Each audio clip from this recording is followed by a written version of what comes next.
Wala ka mo. Hindi ako maka-join. Wala eh. Hindi ko alam kung paano eh. Hayaan mo na. Next time na lang kamo daw. Next time na lang kamo. Sabihin niya kanya. Wala eh.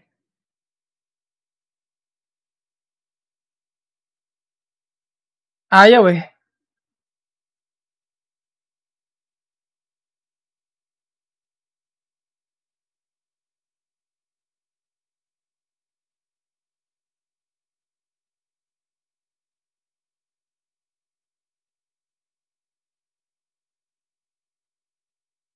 Oo, hindi ma-search. Hayaan mo na kamo. Bukas na lang. Bukas na lang.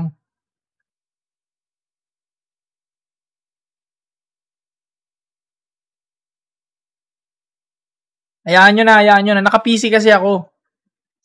Hindi ako naka-cellphone. Kaya komplikado.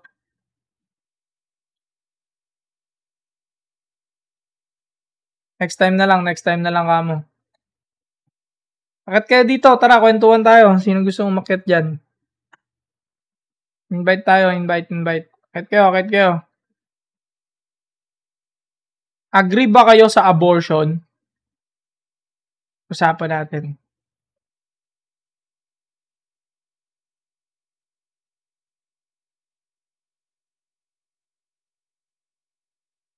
So, wala nang account, Gabe, or naka-block lang ako. Naka-block kayo. Umakyat kayo dito. Dali, umakyat kayo dito. Tara.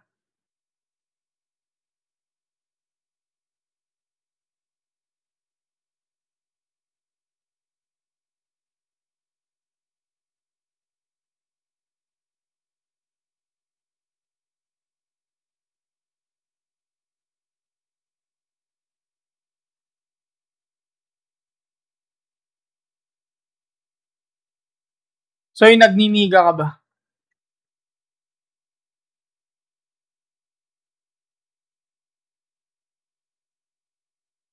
Sino yung Gabe na ako lang narinig? Hi, Niri. Welcome back.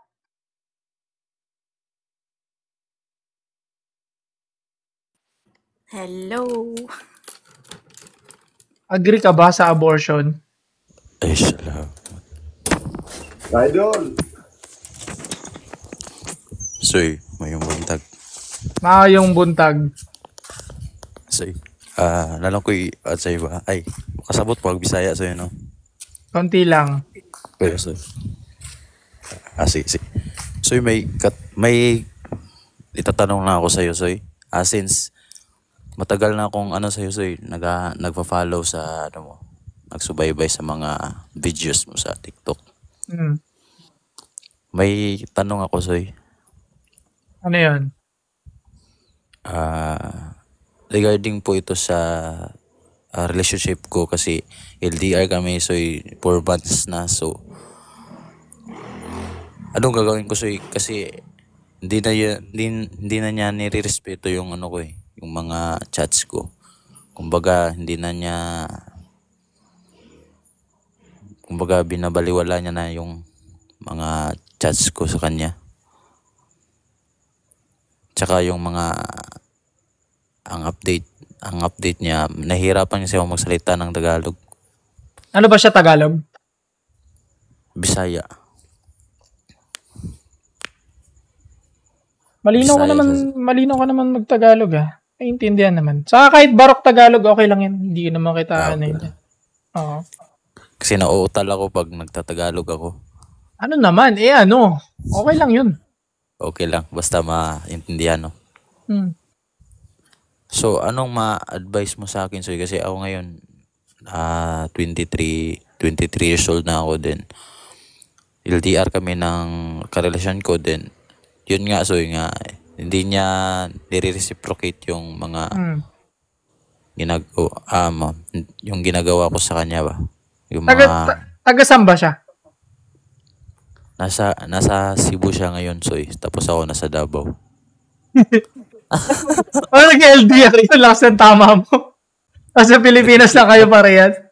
Bro, pero long distance na yun, Soy, kasi hindi long distance yun. Wala ka lang pamasahe. Broke ka lang sa pamasahe, pre. Or busy lang kayo kaya hindi kayo makabiyahe. Pero Busy lang, Soy. Kasi hindi long nakita, distance yung pare. Mapupuntahan pa rin niya. Kala ko naman, yung babae nasa Canada, nasa Europe, nakman teteng ka, nasa sa Pilipinas lang pala. Davao, tapos si Cebu. At ayun, hindi naman long distance yan eh. Ano ba Ay, hindi naman? pala yan, ano? Hindi, wala ka lang budget pa masahe, pre. Busy lang, pre. Yung mo, kahit ikaw At natatawa ka sa sarili mo. oh, Well, ano ba yung mga klase ng chat mo, for example? Yung mga binabariwala na. yung ano ko sa'yo, yung chinachat ko sa'yo, nakikinig naman ako sa mga payo mo sa'yo sa TikTok sa'yo, but natatalo talaga yung ano ko, emotion ko kasi. Na ano ba, na hindi ko mapigilan yung sarili ko ba. Gusto ko pigilan, pero yung pinapayo mo sa akin ba, pinapayo mo sa TikTok videos mo ba na wag masyadong mag-chat kasi siya kasi wag masyadong mag-chat, wag baka na kumbaga hindi mo ipapakita yung yung hindi mo pakita na ganun mo siya kamahal ba. So ginawa ko yun. So sa akin naman, since manipulator siya, women naman is manipulator by nature, so Uy, misogynistic ka. Okay, tuloy. So, ganun, so ginawa ko, ito, yung chats ko kasi dinadelay niya. Dinadelay niya ba niya? Matagal siya mag-reply. Matagal siya mag-reply. Then, nag-overthink ako. Siyempre, mag-overthink ka. Natural ba yan sa lalaki so yung mag-overthink ka? Dahil sa karelasyon mo? Natural if valid yung overthink mo. Like, nag-aalala ka, baka mapahamak yung babae mo, pwede. Pero pwede kung pala yun? pero kung yung matagal lang mag-reply at baka may ginagawa lang, tapos palagi kang nag-overthink, I think insecurity yun. I think parang medyo ang overthink ko, Soy, yun sabi mo, Soy, na baka mag-alala ako ba? Nag-alala talaga ako kasi baka ano mangyari sa kanya ba, nowadays kasi marami ng mga nagre-rape ba yung mga post sa social media. Ilan taon na ba siya? 20, Soy. Anong trabaho niya? Nagtatrabaho, nag-aaral? Nag-aaral pa, Soy. Then meron siyang work din. Then sa ngayon, Soy, ngayon lang, Soy, ngayong time, Soy, ay ngayong adlaw, Soy, nga may conflict kami ngayon kasi 1 PM na nagpractice sila ngayon. Hindi pa daw natapos. Tapos yung mga reason niya hindi naman tugma. Nagsisinungaling sa'yo. Magkutob ka, nagsisinungaling siya. Nagsisinungaling siya kasi dati kasi, Soy, may ginawa siya sa akin. Sabi niya matutulog na siya. So sabi niya ba 12 AM na yun. 12 AM. Ang arte ng 12 mo, ha? 12 AM na. Okay. Saya kasi. Okay. Go. 12 AM na yun. Tapos sabi niya matutulog na siya. Matutulog na daw siya. Pag kinabukasan nun, mga 5 PM, nag-I love you siya. So, nung nakinig ko sa iyo ba, yung nakinig ko sa podcast nyo ni Ato at saka ni Boss Just on Point. So, yun.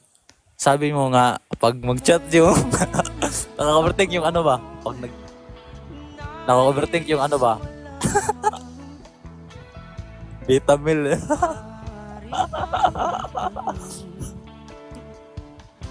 At least aware ka, di ba?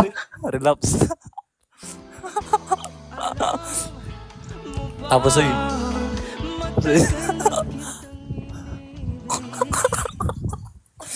Tuloy. Alam mo na yung pagkatao ko siya.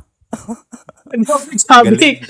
Ikaw yung nagsabi na hindi ako, nakikinig lang ako sa'yo, di ba? Nakikinig lang ako sa'yo. Kaya nga, idol kita sa'yo, ha? Alam mo na agad. Pero, yun, Soy, 12 AM, tapos nakita ko, pag 5 AM, nun, Soy? Hindi ko alam kung seryoso ka ba o natatawa ka eh. Totoo lang yan, Soy. Totoo yan kasi natatawa ako sa music ba. Totoo yan. Tapos nun, Sabayan mo na lang ako, Manta. Dali. Ito na. Sabayan mo ako, dali. 1, 2, 3. Dito ako. Big sa'yo. Kahit...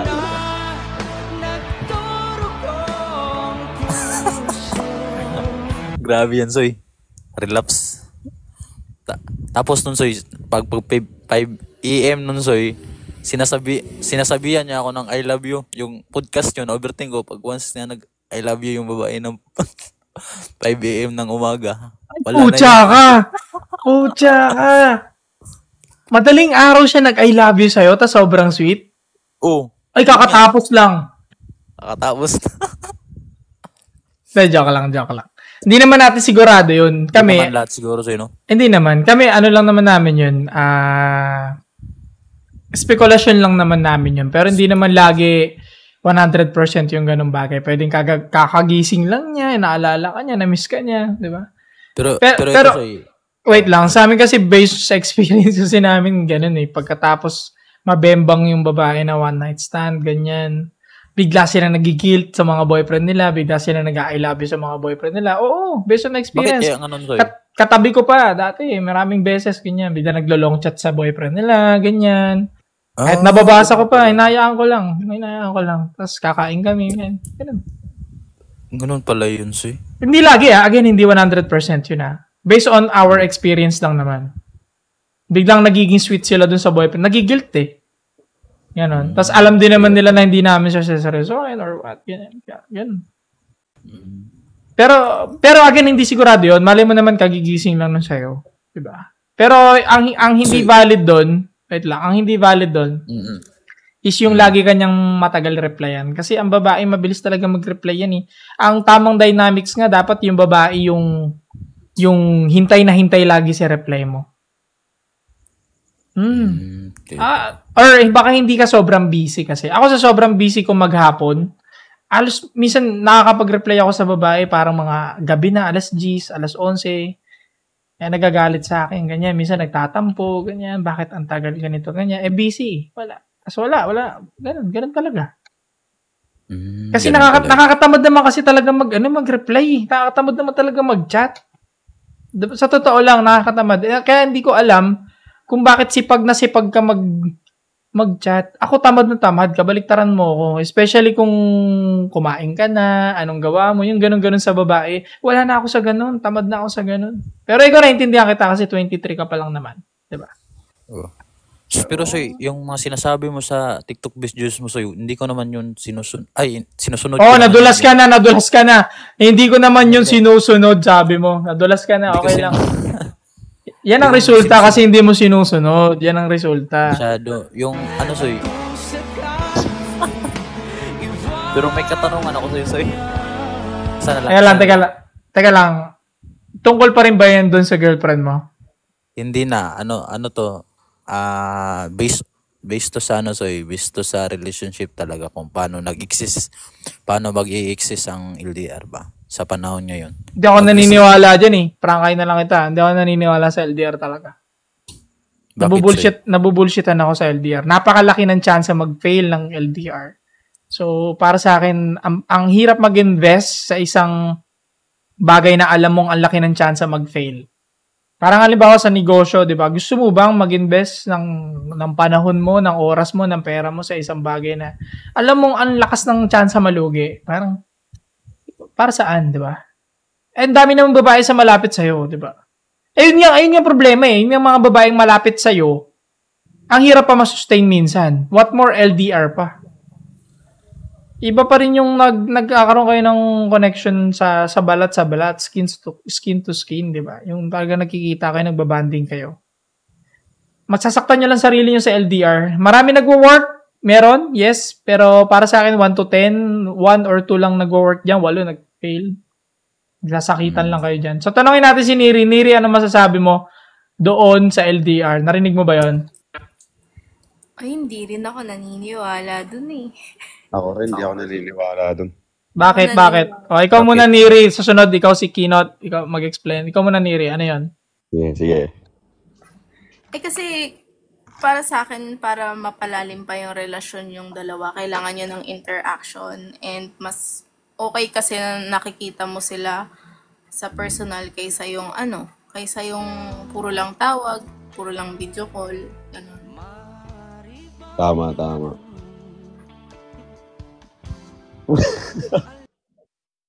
Ganito yung mga bentang-bentang live sa TikTok eh. Gawin ko nga para dumami lalo yung fan ko. Tapikin natin yung puso ng lahat ng tao, pati babae, pati beta males, lalahatin ko na. Lahat Sige. Kain lahat. Ikaw na, Kinot, ikaw naman. Ako, di ako naniniwala doon. Bakit? Iba pa rin talaga pag nakikita mo siya sa personal. Parang ayaw mo hanapin sa iba. Nyari, sabihin natin may nahanap pang babae. Ayaw mo siya lokohin. Di hiwalayin mo na lang. Ooh. Kung ikaw nasa shoes ni Jake, ni paring Jake na dinedelay ng reply ng girlfriend niya, anong gagawin mo? I-delay ng ano? Para sa akin. Hindi, iintindihan ko muna siya. Ba't siya ganun mag-reply sa akin? Baka busy lang. Okay. Tsaka dapat wag siya maghabol sobra. At may ginagawa ka rin sa buhay. Oo, tama.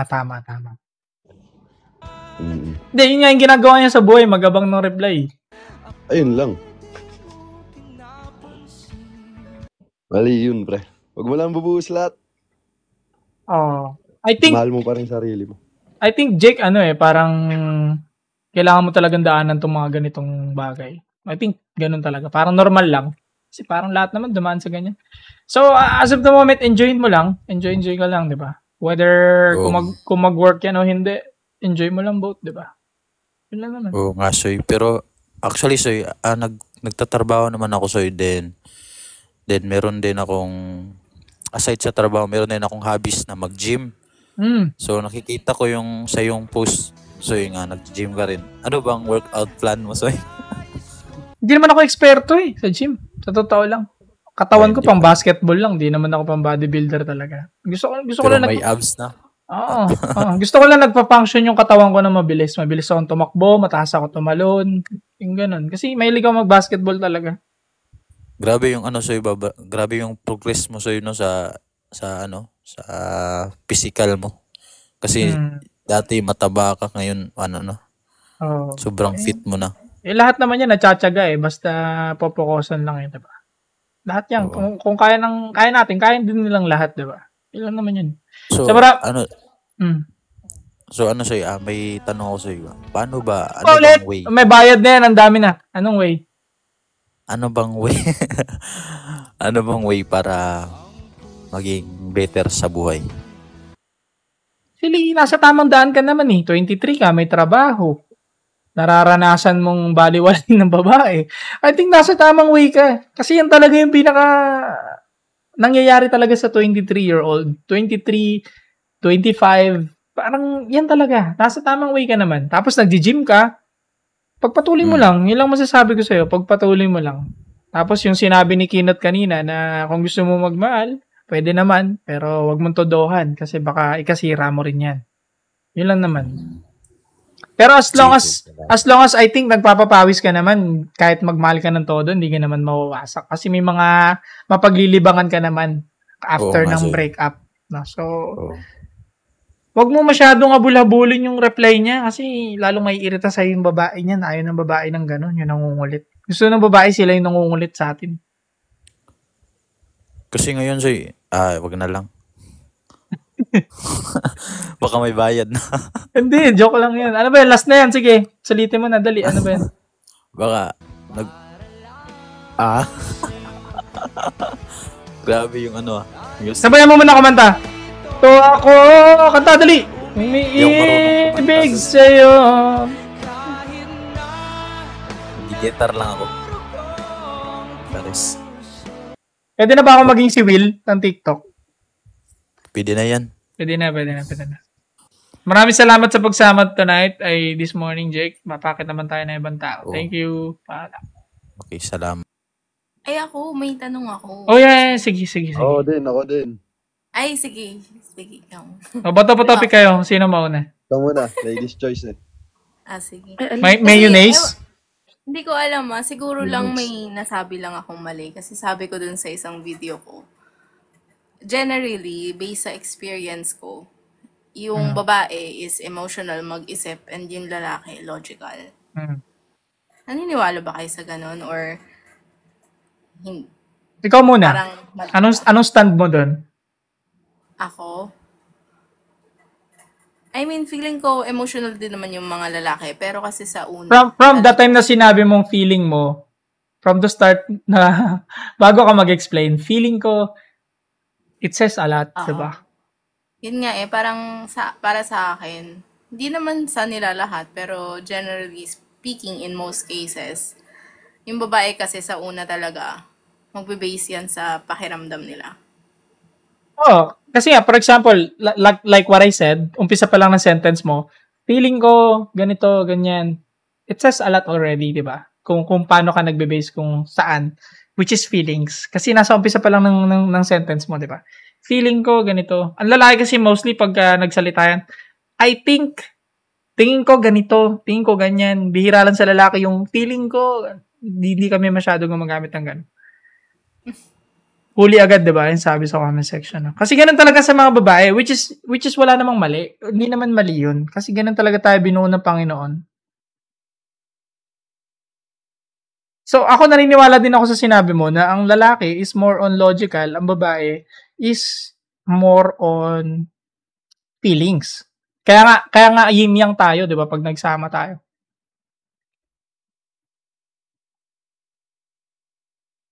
May tanong ka pa? Wala na po.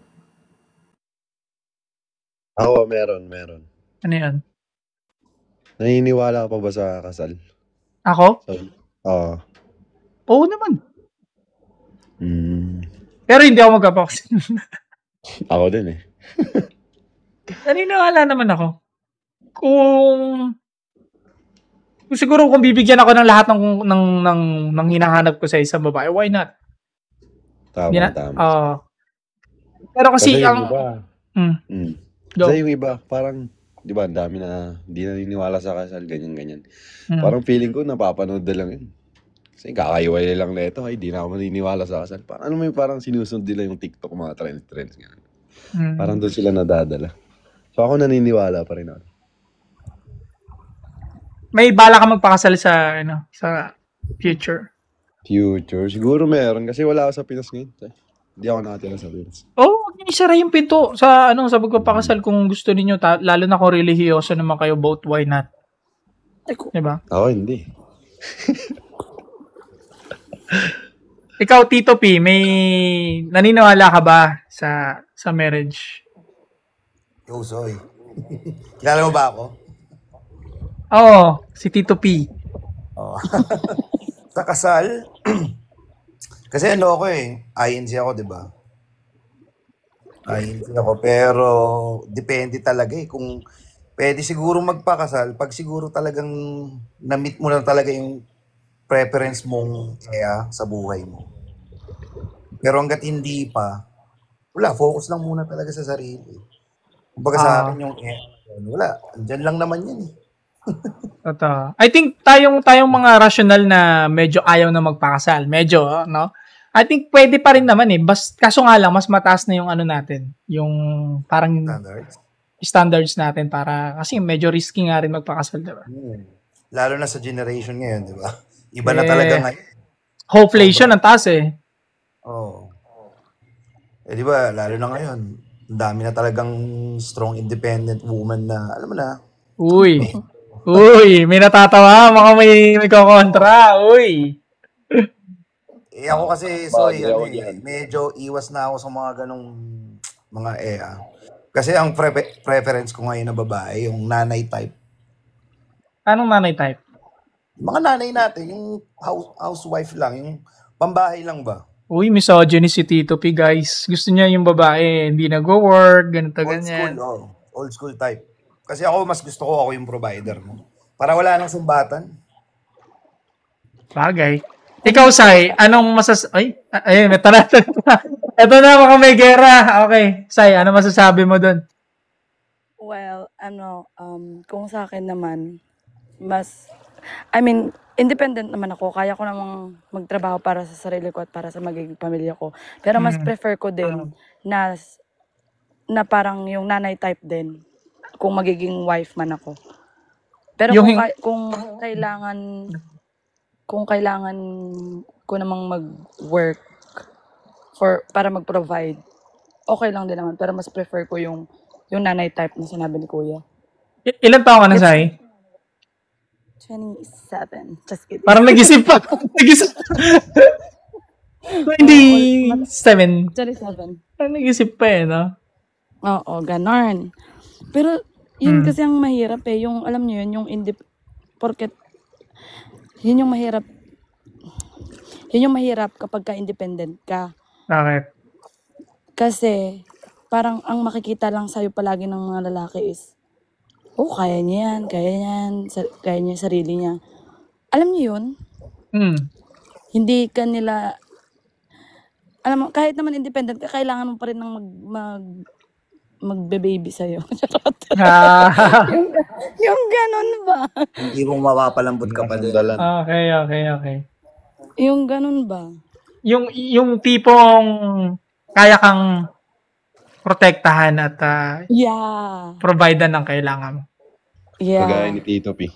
Minsan Uy, dahan-dahan, Kinot. Dahan-dahan. Tropa tayo dito. Ewan ko kasi minsan kasi di ba ngayon sa generation ngayon, may mga babae kasi ngayon na masyadong delusional about provider. Yeah. Napapansin ko kasi ngayon, lalo na mga kabataan, iniisip nila pag provider, kaya bilan ng house and lot, sasakyan. Kasi magkakaroon ko sa provider, yung kaya mo mag-provide as partner. Kung ano yung pwede mo i-provide dun sa partner mo. Hindi yung kung ano-anong pinapabili na, di ba, mga branded na kung ano-ano. Yeah. That's true. Bakit nga ba ganun ang babae pag kumikita na ng malaki? Yung iba lang naman, parang nagiging mayabang. Exactly. Hindi ko masasagot yan, hindi ko alam. Usually, mga nagsasabi niyan, yung mga hindi na daw nila kaya ng lalaki sa buhay nila. Bakit ganun? Parang may gustong patunayan. Yung ego nila tumataas din. Bakit hindi kailangan ng babae ang lalaki? Kasi nga, di ba? Nakakakuha na rin sila ng tulad siguro ng kinikita ng ganung lalaki. Kaya naiisip na ganun. Wait lang, batiin natin yung mga bagong akyat. Hello, Krisha in Finland and Marge.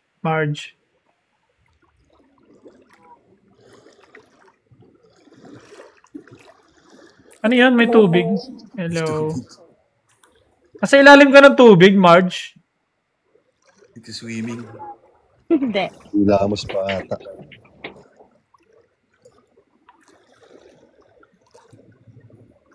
Pero pag lalaki nagkakaroon ng pera, gusto nga namin magkaroon ng babaeng nasa bahay lang. Sa totoo lang, Simple nga lang tayo, no?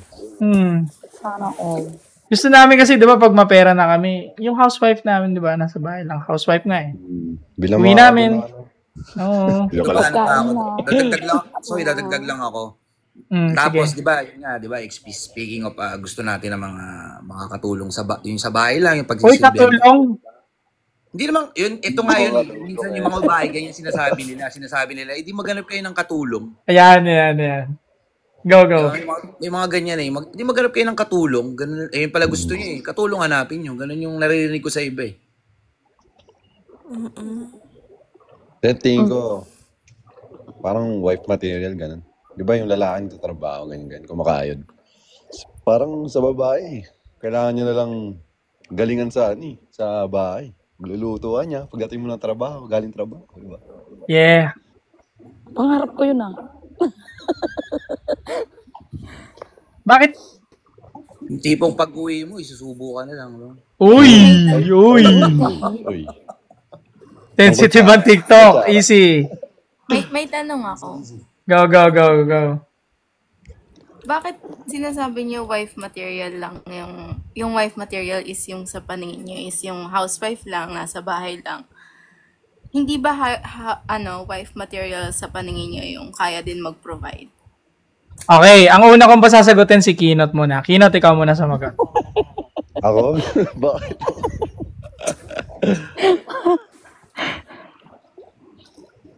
Hindi, feeling ko din dapat parehas kayo kumakain. Sabi ganun. Ano? What the F? Tito P, may masasagot ka ba doon? Sa akin naman, pag ganun kasi nagkakaroon ng competition. Diba? Lalo na, mamaya mas lumaki pa yung sinasahod niyan sa'yo. Yari ka na. So, ibig sabihin, hindi na yun problema ng relationship nyo. Problema na yun ba ng ego mo? Oh. Kasi Kaya tinatanong ko lang yung preference. I know it's your preference. Hindi. Wait, stop, Neri. Huwag ego mo. Let's rephrase it sa salitang ego ng lalaki. Huwag mo gawing specific kay Tito P. Kasi we're talking about general, di ba? Okay, tuloy. Nice. Sino ba ako? Sagutin mo yung sinabi niya, ego daw ba ng lalaki yung parang napuputok pagka ganun? May point naman yung tanong niya eh.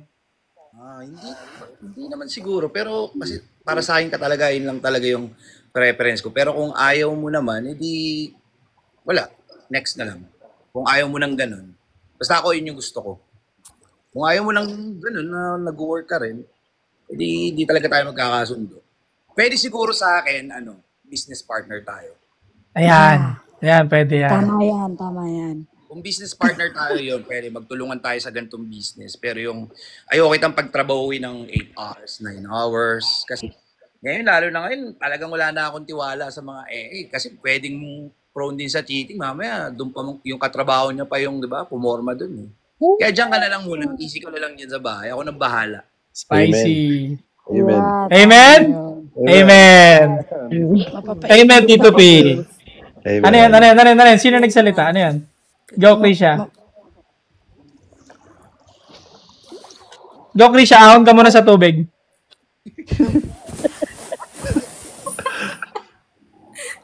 Parang sirena. Sirena ka ba, Krisha? Yeah, ideal man yung, sino ba daw? Tito P. Tito P. Good job. Yes po.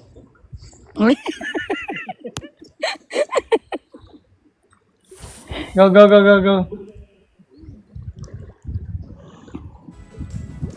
Hello. Trust issues ka daw, Tito P. Ano daw? Teka lang, may nabasa ako. Wait lang. I say? Ano yung sound trip natin? Wala, magaling sumagot. Parang online class lang, no? Oo nga, Angas J, di ba? I think, si Tito P, ang position niya kasi, lang yun, preference niya yun. Kasi nga, na siya, stable na siya. Kumbaga, ang hinahanap na lang niya is yung makakapag, pucha, ikaw pala sa yung nasa dagat eh. Yung nagbibintang ako si Krisha. Sorry. I think si Tito P kasi, kompleto na siya sa resources niya. So, ang hinahanap na lang niya is yung mag-aalaga ng kanyang mga magiging anak. Yes. Yun. Pero applicable din naman yung babaeng kumakayod, lalo na kung naghahanap ng yung lalaki, gusto rin ng ganong klase ng babae. Mataas yung gustong kunin na pangarap, o mataas yung gusto nilang bilhin, ganyan, or what. Kanya-kanyang preference, di ba? Pero ang tanong ko, girls, sa inyo, bakit gusto nyo pang mag-work kung ayaw na nga ng lalaki ninyo na pagtrabahuin kayo? Bakit gusto nyo mahirapan? 8 hours a day? 10 hours a day? Mas gusto nyo pa mag-suffer ng ganon? Pwede magsalita? Ikaw muna, sige. Ayaw ko talaga magtrabaho ng ganun kahaba. Ayaw ko maging empleyado. Kaya nga habang single pa ako, gusto kong parang makapag-ipon para makapag-put up ng business. Para kung sakali magkaroon ako ng asawa, yung business na lang asikasuhin ko at saka yung magiging pamilya ko. Ikaw kasi naranasan mo na rin. Nagtrabaho ng matagal. Ayaw ko maging empleyado. Ang hirap maging empleyado po. O, diba? Hirap. Ayaw nyo ba no sa bahay? Okay. Sa bahay, nagde-Netflix lang kayo, paayos-ayos lang kayo ng kuko. Hingi-hingi lang kayo kay Tito P. Tito P, pahingi ako pang ayos ng hair. O, diba? Hindi naman ganun. Ang sarap, diba? Kasi ganito na lang para hindi naman masyadong sa girls. Hindi parang katulong yung kung sino yung kunyari may magiging asawa ko, gagawin ko siya na parang Kasi ako sa katulong. Kasi hindi natulong. Aggressive. Gagawin ko siya parang sekretary ko. Kuya. O yan, secretary daw. Sabi ni Tito P. Sige, magiging parang sekretary ko. Ikaw, Marge, may ma-add ka ba doon? Oo.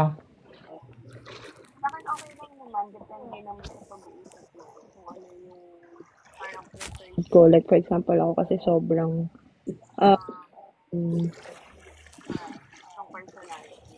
so hindi ako basta-basta yung kayang gawin ng lalaki as long as hindi ko sa kanya nakikita. Pero kung nakikita mag-uusap yun. Hindi kasi basta-basta din. Pero kung nakikita ko naman na, okay, kaya mo naman akong or what, then mag-uusap.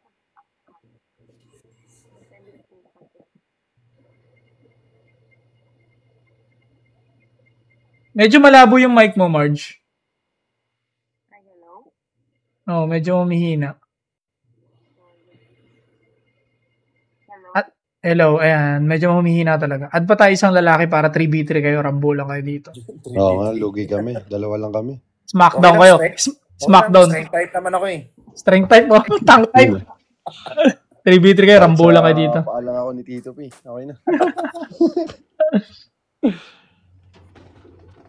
Sa bahay, pansin ko nga in modern ngayon sa mga babae, parang mas gusto na nila yung magtrabaho. Tayo naman mga lalaki, ayaw mo bang nasa bahay? Ang sarap-sarap ng buhay mo dyan. Gusto mo mag-business, small business, sige. Pondo ang kita dyan para may trip ka. Pero gusto nyo talaga yung mga muhan kayo? Baka gusto rin nila so na may parang may ginagawa rin sila sa buhay. Parang may ginagawa rin silang dito. Para hindi ma-bored. Parang hindi nila asa sa lalaki. Puro trabaho, then after that, isang snap sa bahay. Anong snap? Parang parang nasanay po kami, parang iba po lagi. Nasanay kaming puro trabaho. Kasi nasa UAE po ako ngayon. So, trabaho talaga dito as in, kayod po talaga. Tapos po pag may asawa ka na, biglang wala na, magiging housewife ka na lang po. So, parang hirap din mag-adjust. Ganun talaga. Kung doon makakapagpahinga ka na. Yeah. Tapos, di ba? Ang gagawin mo na lang sa akin, bigyan mo na lang ako ng magandang bem. Yun na lang. Tubuan ng kutsara. Yan ang gagawin mo sa akin, di ba?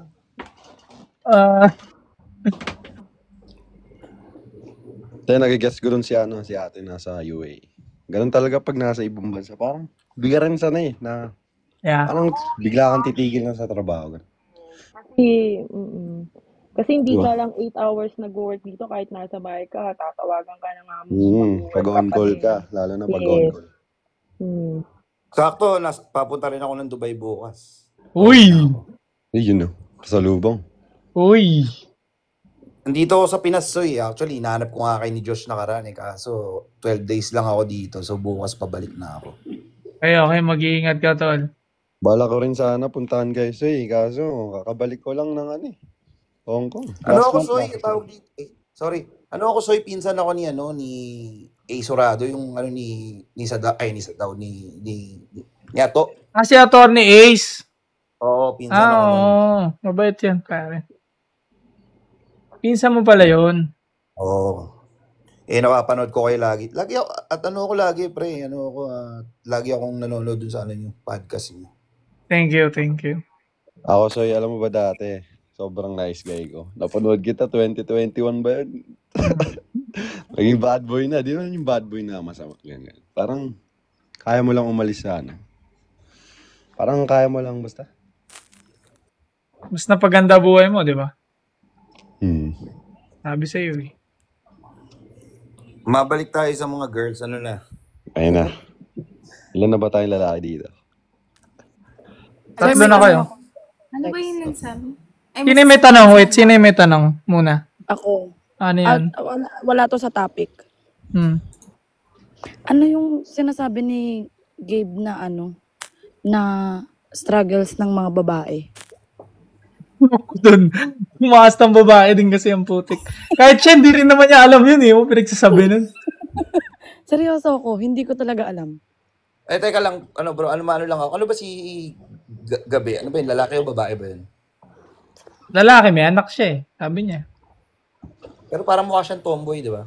Oo nga eh. Nandun din siya sa LGBT parade eh.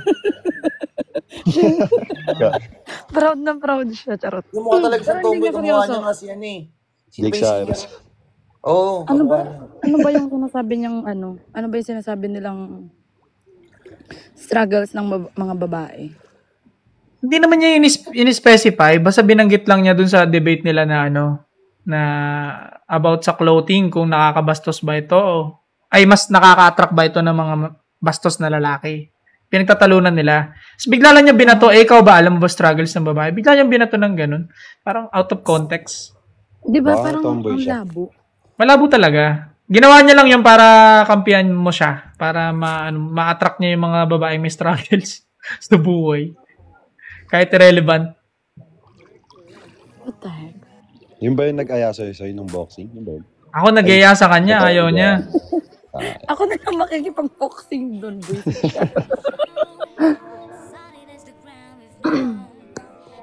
Charis!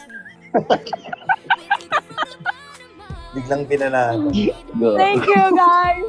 Thank you. Have fun! Oh, hindi kayo, guys. Ay,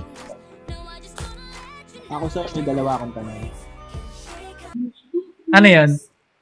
Yung una lang, medyo light lang, tungkol sa pagiging artist mo. Ngayon, top 5 rapper mo sa Pinas. Wala akong masyado pinapakinggan kasi sa Pinas eh. Puro nasa labas eh. Okay. Wala. Puro Tapos international eh. Yung isang question ko, ano stand mo sa kanina yung tungkol sa abortion? Ano stand mo dun? Ayoko ma-aprobahan yung abortion kasi mas lalong gugulo yung Pilipinas nun. Para sa akin. Maybe hindi pa tayo ready itong bansang to. Masyado pang nakuhuli yung bansa natin para to. Ako din. Ganun din stand ko. Contraceptives nga, hindi nila magamit na matino eh. Hindi nga nila ma-implement na matino eh. Abortion pa kaya, tingin mo ma-implement nila matino yan. Diba? Mga Pilipino nga, simpleng condom lang, simpleng pills lang, hindi nga nila alam kung paano gamitin, hindi nila alam paano bilhin, ganito, ganyan. Hindi nga sila nagaganon. So tingin nyo, yung abortion, pag in-applyan dito, ano mo ba kayo dito? Yung abortion, Sa akin, bibigyan niyo. Sorry. Tama. Mismo. Ito, Soy, may open lang ulit akong topic. Wait. Bago muna tayo tumalon ng Tito P, pasagutin ko muna sila lahat. O, ikaw, Learning, ano masasabi mo? Yun, pares tayo ng Soy, na hindi pa ready ang Pinas. Kasi tulad nga nun, mahahanapan ng loophole yan pag yung medyo hilaw yung pagkakapasa ng batas. Halimbawa, yung batas parang may certain na criteria lang para makapag-abortion ka. Somehow mahahanapan nila ng butas yan na para magiging regularity yung pag-abort. Ayun. So dapat yung abortion, para sa akin lang may certain lang, halimbawa, for example, na rape, tapos yung talagang hindi niya ginusto, yung mga ganun na may mga certainty lang. Pero katulad nga nasabi mo, hindi pa handa yung Pilipinas. Doon muna tayo sa flood control siguro bago tayo tumalon sa abortion. Pucha, niloloko tayo ng mga to di ba? Kayo, girls, ano masasabi niyo doon? Ikaw, Marge. No comment, pero ayoko. Di ako agree doon. Ikaw, Krisha.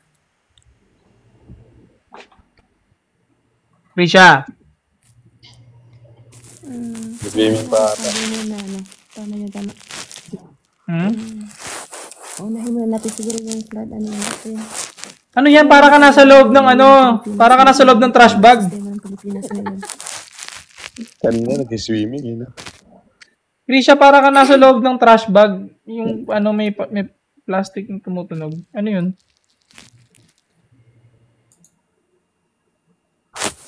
Yung trash bag. Parang may gumaganon. Mahina lang siguro signal ko. Oh, maybe. That's it. Ay, Bor? Ano sabi mo? Ako ba? Hello? Hello? Wala naman. Ano yun? Ano yung sabi mo? May sinabi ka ba? Wala. Si Krisha yun. Hello? Ikaw, Sai, may madadagdag ka ba doon? Ayaw mo rin abortion, di ba?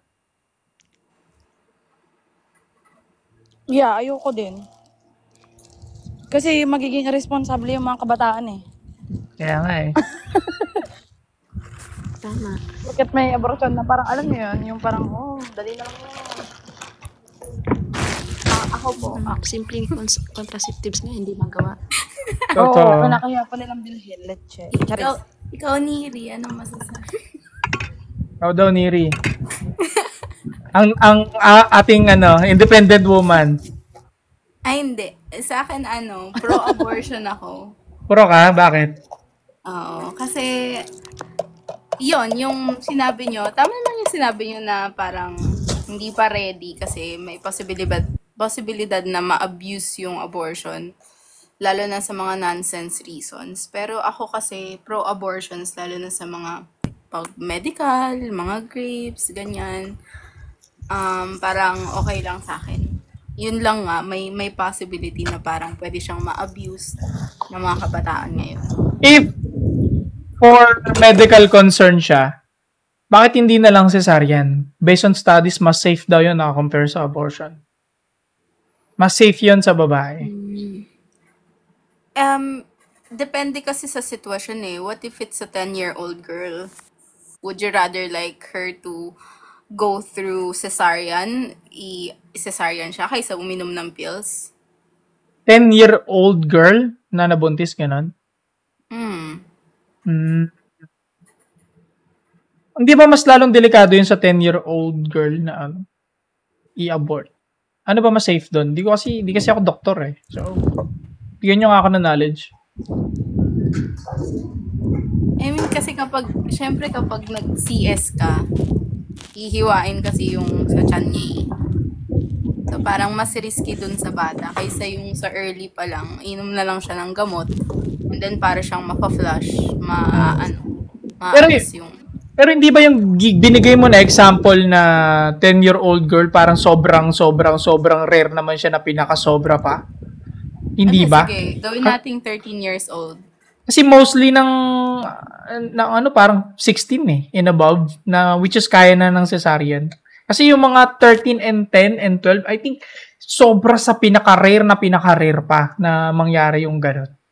Kaso kasi pag cesarean kasi, baby Teka na lang, siya. sabi dito, wala pang regla yung 10-year-old girl.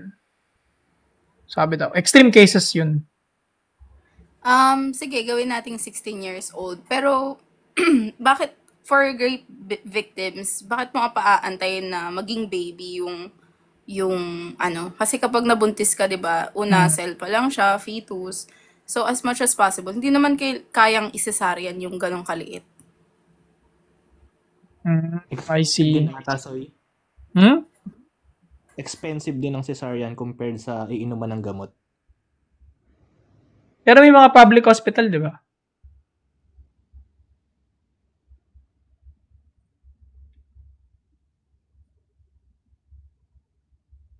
Hindi ba parang mas pangit yun? Parang mali na nga tapos ang susolusyon pa natin isa pang mali. Exactly.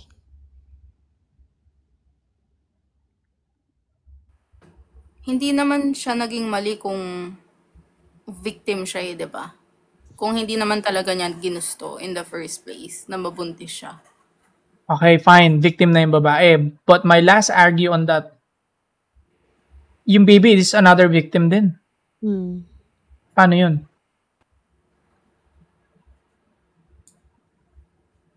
Well, may feeling ko may ganun talaga yung mga kailangan mong mamili in between the two.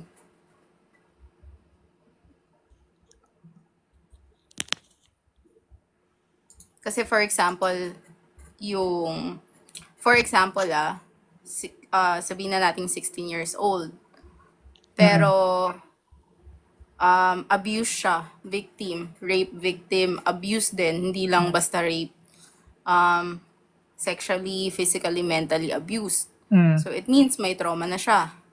Yung buong katawan niya is nag-undergo na ng pain, yung brain niya, mentally, ganyan. Tapos, magdadala pa siya ng baby in the next 9 months. Sa tingin mo ba, parang mas okay pa sa kanya na magdalang tao within the next 9 months kung nasagip mo na siya? Kung kunyari na safe na siya sa'yo at the first week na nabuntis siya or 3 weeks, sabihin na natin nabuntis siya, safe na siya sa'yo. Pag-undergoing mo pa siya ng the next 9 months, na dala-dala na yung baby nang nag-trauma sa kanya, nag-cause ng trauma sa kanya. So, would you let her? Na ipagpatuloy pa rin? Ipagpatuloy. With knowing na wala naman siyang binigay na consent para gawin sa kanya yon. She does not deserve that. Diba? Kasi yung go. Tapos Isa pa, saan mapupunta yung baby kapag kapanganak? So yung first mong question is kung bakit pa ipagpapatuloy kung wala namang consent yung babae, di ba? Kasi may trauma na siya. Second, and kung kanino mapupunta. May gusto bang sumagot dyan sa panel?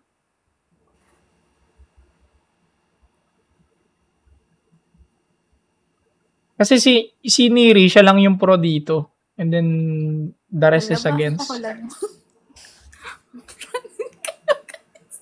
Okay lang yan, kwentuhan lang to, Neri, no ka ba? Huwag kang mabother. Agree naman ako doon sa ano niya, sa stance niya. Yun yung parang sinasabi ko na yun yung certainty na, yun yung certain na na parang kung pwede lang, kung kailan lang pwede mag-abortion. Yung mga ganun, yung mga na-rape, medical, pero yung mga casual lang na dahil nabuntis, dahil nag-hook up or what, ayun yung mga parang hindi pwede sana. Pero yun nga, hindi pa handa yung Pilipinas sa ganun. Ikaw, Tito P. Ako kasi bro, ano pa rin naka-base pa rin ako sa religion Alam mo naman sa religion namin, basta bawal yung, alam na, laglag mode. Yun lang yun sa akin. Ako din Ikaw, Sai.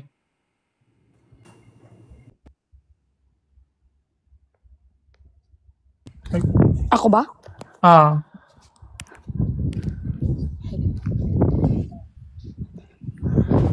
Anong tanong nga ulit? Maya ka na, hindi ka nakikinig. Ikaw, Marge, may gusto kang sabihin? Sa religion ko po din kasi Hindi, I mean, Anong religion mo ba, Marge? born again po. Okay. So, talagang against po kasi kami, syempre nga po. Buhay po kasi yun So, parang gift yun syempre po. So, then, siguro po ang nakikita kong solusyon, siguro yung parang yung batas na lang din po yung, like for example, yung sa rape case nga po. Meron naman po kasi tayong batas para dyan Pwede naman po natin ilapit kung ano yung, pero po para ipa-abort. Wala po akong makita na tama po sa word na ipa-abort. Kasi, kukunin mo yung buhay. Doon parang po, parang ang hirap po. Neri, ikaw learning, ano masasagot mo doon? Mag-a-add lang ako, magkwento lang ako. Kasi ako, nakabuntis ako ng maaga. As in, maaga. Uy! Ba't mo pinang-abort? You're a murderer! No. Nakabuntis ako, 15 ako, nabuntis ko 14. Uy! So, yeah. Totoo. Damn! Then, actually, dalawa yon. So, siguro ako yung best para sumagot sa mga ganitong bagay. Go. Yun nga, yung first, actually hindi ko naman sila pinabort pareho, pero yung pangalawa, andun yung parang nagdalawang isip ako na, syempre bata, hindi naman kami ganun kayaman. So, parang sumagi sa isip ko, actually pupunta na ako ng Quiapo noon. So, parang talaga nag-iisip ako, sabi ko, gagawin ko ba to or hindi? And then, yun, parang mas yung kagustuhan ko na wag kasi nga, kaya naman kung sakali kaya naman. So, ayun, fast forward yun, malalaki yung mga anak ko, so mga na sila. So, yun nga, hanggat maaari, wag sanang ipa-abort, pero katulad nga nun, yung mga extreme case na na-rape na sobrang bata, yung mga gano'n na na-rape na sobrang bata, bigyan sila ng choice. Or halimbawa yung medical, magiging 50-50 pag hindi na pa-abort. Yung mga ganun bagay. Okay. So, yun yung ano ko.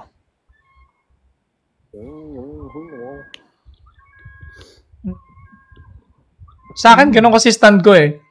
Kumbaga parang mali na nga, hindi siya may tatama ng isa pang mali eh. Parang ganun. Saka wala namang kasalanan yung bata in the first place. Di naman yung choice na manggaling siya sa maling pagbuo. Yes. Sa maling ginawa ng tao. Walang alam yung bata in the first place. Yeah. Pero alam ko na merong kapalit din yun sa mother kasi kawawa din yung mother dahil magbibitbit siya ng trauma. I understand yung sinasabi ni Neri. Kino-consider ko din yun.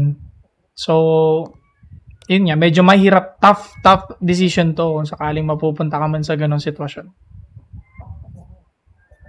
Kailangan talaga i-polish ng government yan yung... Yes, government. Pero tama rin yung sinabi ni Marge. Kasi, yun nga, yung time ni Duterte, di ba, parang share ko lang, yung nagkaroon ng tokhangan, parang talagang nagtinu yung mga tao. Alam mo yun, parang nabawasan yung makukulit. Hello? Siguro kung magkakaroon ng ganun sa batas na parang yung paghihigpitin yung sa rape, siguro mababawasan talaga and then mawawala yung equation. Exactly. Abort.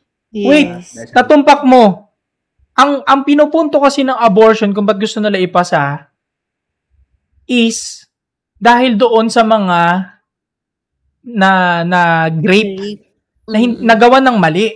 So, why we don't focus muna doon sa mapapabayong crimes para hindi na tayo umabot sa abortion ng mga maling ginawa ng lalaki? May point, diba? Kumbaga parang sa PC, ang pinuuna natin, reformat na lang agad ng computer dahil na virusan. Bakit hindi natin inaalam saan ba nanggagaling yung virus doon sa PC? Pero may tanong ako sa'yo, Zoe. Ano yan? Kapag nasolusyonan ba nila yung mga nanggagahasa, 100% hindi na mauulit-ulit? Teka, what do you mean? For example, dun nga sa sinabi mo, yung sa PC, na virus yung PC mo. Tapos, nasolusyonan mo na wala na yung virus. 100% ka bang sigurado na hindi na ma-virus ulit yung PC mo? That's a good question. Actually, I believe hindi siya mazizero eh. Dahil ang evil lagi nag-exist yan sa mundo natin. Exactly. Pero, yung point na mapababa yung numbers, I think napakalaking bagay nun. So, para kasing yung kinokontrol natin yung abortion kasi is para dun siya sa mga numbers na hindi natin mawala-wala. Yung numbers na hindi mawawala. Kasi kahit nga germs, 99.9 pwede mawala. then my follow question naman in that case, paano nyo rin masisecure na yung abortion pag napasa hindi maa-abuse ng mga hoe? Ayun, yun yung kailangan i-polish. Kasi nga, yung katuwang ng abortion is baka kasi ma-abuse and yung accountability and responsibility ng isang tao. Mawawala. Yes. Kasi you got a point there. Malaki yung puntos na binigay mo dun sa part na hindi nga mazizero yung crimes. That's why may mga babae pa rin ma-abuse. And pero I believe small number yun. So mas naniniwala ako na mas malaki yung damage na makikreate nito sa Pilipinas kaysa dun sa matutulungan sa emotional trauma ng isang nanay na take advantage. Samantala, on the other side, ma-abuse niya ng mga hoe at tataas yung hopeflation. Dadami yung mga babaeng putapete. Kasi nga naman, hindi na sila takot dahil kaya na nilang maka-escape sa accountability na ibibigay ng pregnancy. Pwede ko naman i-abort to eh. So, therefore, mas maraming babaeng hindi na matatakot i-birthday gift yung kanilang mga pichi-pichi. Tama? Yes. Parang ino-normalize na yun na, okay, sige, gagawin ko na to kasi may naman, may parang, pag kunwari po, hindi na nila kaya, papa-abort na lang. Parang hindi naman sa pangat, pero parang ino-normalize na ng mga bata yun. Exactly. Just like in America, may mga interview sa Amerika na random streets sa interview lang at proud pa yung mga babae doon na nakapagpa-abort ako ng 3 or 4. Oh! At dahil nga ito ay legal, hindi sila natatakot na aminin ito on cam. 4, 3. Parang okay lang po ba sa parang hindi ko kasi matanggap sa atin po sa bansa na kasi like papatay kayo ng buhay. Pero parang okay lang po ba sa inyo na sa bansa natin sasabihin na okay lang na pumatay? 'Di ba? Parang ang hirap tanggapin sa atin 'yun. Para kasing hindi mo siya makakorelate sa murder kasi yung pag-abort, it's not directly equal. Wait, Marge. Pasagutin mo siya kasi pinatapos ka niya eh. Go, Neri. Hindi, ang sa akin lang kasi, hindi siya directly equal as murdering a person na nakakapag-isip na. Alam mo yun? Parang may exception kasi siya kung kunyari, medically nga, kailangan. For example merong isang bata, I mean, for example, 16 years old, na rape, abused, and the only way that she can survive is to do an abortion. Kasi meron talagang medically na namamatay dahil sa pagbubuhat ng bata. Hindi lang 16 years old, may mga adults din na nagkakaroon ng complications ng pagbubuntis. Now, for example, that happened, would you title her na isang murderer dahil lang pina-abort niya yung anak niya dahil gusto niya pang mabuhay? Ikakait mo ba sa kanya yung pagkakataon na siya naman yung mabuhay at ipagpatuloy yung buhay niya para lang maipanganak yung anak niya?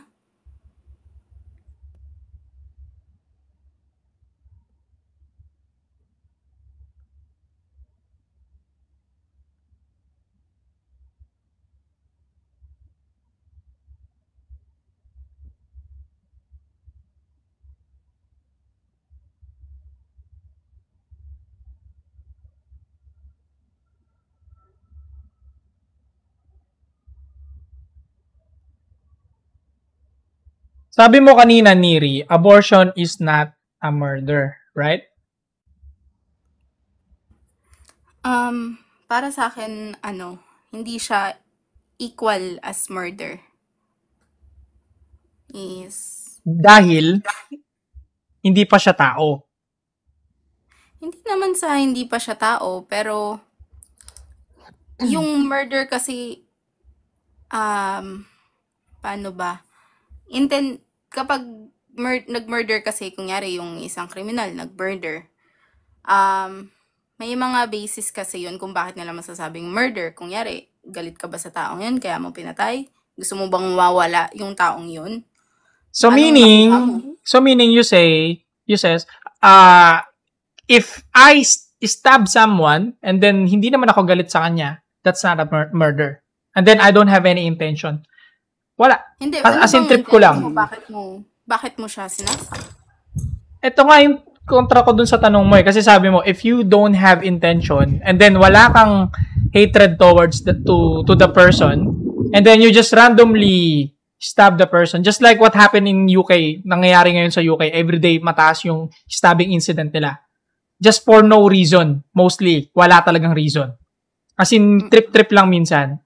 So, hindi na siya murder na matatawag. Murder pa rin, syempre. Kasi may iba-iba naman, yan eh. Parang iba-iba naman yung sa murder eh. Kung for no reason is sinaksak mo siya, bakit? Bakit niyang sinaksak yun? So, maybe, may something sa utak niya, psychologically, hindi siya okay. What if, dahil gusto niya lang, may urge lang siya, so psychologically, hindi niya alam yung tama and mali. So, hindi murder yung abortion dahil wala ka naman intention. Parang ganun kasi sabi mo kanina, di ba? Wala ka naman intention na galit doon sa bata, di ba? Parang mali kasi yung pagsabi ng murder pag sa abortion kasi basically, hindi pa naman siya nabubuo. Kung kunyari, hindi pa siya, as in, pa lang siya, cell pa lang siya. Mm. Kasama pa lang. Alam mo na kasi kung buntis ka, di ba? Mm. So, basically, parang hindi siya kasing matatawag murder, yung abortion. Kasi hindi pa siya tao. Unless, gagamitin mo sa ibang paraan. For example, yun nga, yung sinasabi nyo na bigla nabuntis sila kasi ginawa naman nila, ginusto, may consent. And gusto lang nilang i-abort kasi gusto nila. So, walang dahilang paraan para lang magkaroon sila ng, ano ba to? Para hindi lang sila magpalaki ng bata, ganyan, dahil ayaw lang nila. Pero killing pa rin yun, di ba? Parang killing pa rin. Exactly. Kung mag-agree ka na, di killing pa rin siya. Pero hindi kasi siya matatawag na murder talaga kasi parang magkaiba yun. Pero pumatay pa rin kayo. So, siguro parang ano lang, feeling ko laban lang ng morals to eh. Parang, regardless, murder pa rin yung abortion para sa akin. Pero ang point niya lang kasi is, halimbawa, sa self-defense, nakapatay ka, murder pa rin naman yun, pero yun nga, parang less conscience kasi nga, protekta mo yung sarili mo. Same go sa abortion, kung sakaling andun nga sa extreme case na life or death, pag di mo pina-abort yan, mamamatay ka, or na-rape ka, siguro yun yung pinaka-point niya dun. Pero kasi ang self-defense, iba eh. Iba dun sa abortion eh. Kumbaga, parang ang punto ko lang doon, sa self-defense, tas nakapatay ka, murder pa rin yun, nakapatay ka pa rin. Parang yun pa rin yung punto doon. Same go sa abortion. Pag pina-abort mo yan, hindi man yan in law na murder, pumatay ka pa rin. Parang yun. So, morals na lang.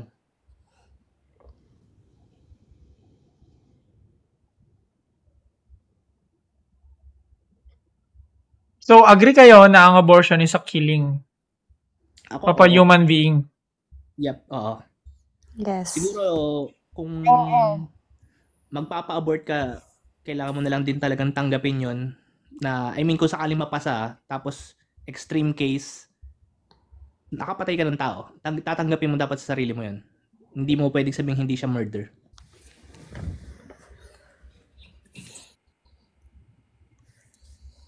Ganon din sa akin, Soy. Sin din talaga siya eh. Tsaka unang-una, wala naman sanang abortion kung di kayo nag-iyutan dalawa. Dapat. Dahan-dahan lang. Wait. Baka maban tayo sa TikTok. Dahan-dahan lang. Sorry. Bembang lang. Bengbang lang pala. Ayun, dapat, di ba? Huwag lang kayong magaganyan kung ayaw yung, di ba, magkaroon ng ganyan-ganyang issue. Mag-focus na lang kayo sa sarili nyo. Tigil-tigilan nyo. Feeling ko Ilocano si Tito. Di, para wala na mga ganyang, di ba? Mga issue. Kasi ako against talaga ako sa mga ganyan dahil talagang kasalanan yan. So, what would you do, Tito P, if yung, for example, yung daughter mo lumabas ng gabi kasi meron silang sa school. Anong tawag doon? Yung project. Meron silang sa school, parang Project. ipunan, ganun. Ano oras lumabas? Sabihin na natin 6 o'clock, 6 p.m. up to 8 p.m. Okay. Pakiulit, may ano? Meron silang ganap sa school. Oh, okay. Yung daughter mo. Okay. Tapos na-rape yung for some reason, dahil may mga baliw nga, ayan, yan, yung mga hindi naman natin maiiwasan, mga ka-schoolmates niya, na-rape siya. Ngayon, nabuntis after 4 weeks. Okay. And since yung daughter mo, hindi pa siya nasa tamang edad, at saka medically speaking, hindi niya kakayanin yung pagbubuntis within 9 months. Would you rather kill your daughter or kill the baby? Parang ang hirap nun ah. Ang hirap mamili nun ah. Parang agree na lang yung tanong. Kasi wait lang sabi nyo, pumatay pa rin. Pumatay pa rin yung mga nag-a-abort. Those people na hindi parang anong tawag dito, hinahayaan lang na mamatay yung isang tao kahit may kakayahan naman tayong tulungan sila. Would you also feel guilty na parang hinayaan ko lang mamatay ito? So it means you also let her die. You killed her. Tito P. Parang mahirap yung tanong. Pero para kasi sa akin, hindi ko talaga hahayaang mangyari yun sa magiging anak ko. So sino nga ang pipiliin mo? Yung anak mo o yung baby mo, which is your granddaughter? Teka lang. Medyo ang hirap sagutin tayo. Ilan taon yung anak ni Tito P? Sabihin na natin 15 years old. Tapos hindi niya kayang ipanganak yung bata. May mga ganon kasi may mga adult nga ngayon na 35 years old, medically speaking, biglang nagkakaroon ng complications. Kaya nga tayo may miscarriages eh. Tapos naabuso siya ng ibang lalaki, ganon, sa daan, ganon. Sabihin nating one-time experience lang yon. Hindi lumalabas yung anak niya, hindi revealing clothes yung suot. One-time experience, nagkataon lang na na-rape siya sa school. Kung yun lang yung choices talaga, edi syempre pipiliin ko pa rin yung anak ko, yung daughter ko. So, Pero Tapos, wait. Ako sasagot. Sabi ng doktor, hindi daw kayang mapanganak yung bata. Hindi kakayanin ng bata na magbuntis within the next 9 months. Madededs yung babae. Tapos ang sinasuggest ng doktor is abortion na lang. Binibigyan kayo ng pagkakataon. If you would like, she can held for 9 months. Kukunin nila yung baby. Pero may possibility mamatay. Possibility lang, pero hindi siya sureball na mamamatay. Malaki. Sabihin natin malaki yung possibility. Sige, 75%. Pero, habang binubuntis niya yung batang yon, may 75% din na posibilidad na mamatay siya. Fallacies na to eh. Kumbaga, parang sobrang lulugiin mo na talaga yung argument to the point na lalamang na doon sa mapa-agree kami.